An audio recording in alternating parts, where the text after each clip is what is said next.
Allora ho incontrato il Presidente Letta, Patroni Griffi e il Ministro Del Rio e ho portato la situazione del Veneto è una situazione disastrosa, a partire dalla grande tragedia della neve in montagna, dei danni ai tetti, agli impianti di risalita, a tutto quello che rappresenta la neve come problematica in questo momento, all'oltre centinaia di comuni alluvionati del Veneto. Danni ingenti, danni sulle spiagge, danni nelle campagne, danni all'agricoltura, danni alle imprese, danni alle famiglie, danni alle opere pubbliche, strade,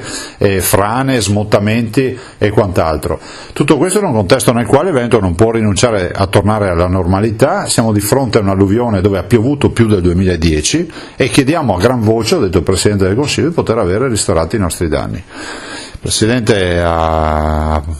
presentato la situazione che è quella di una grossa difficoltà di cassa in questo momento, però noi ci rimettiamo a prenderne atto, non ci rimettiamo a prenderne atto, ma nelle prossime ore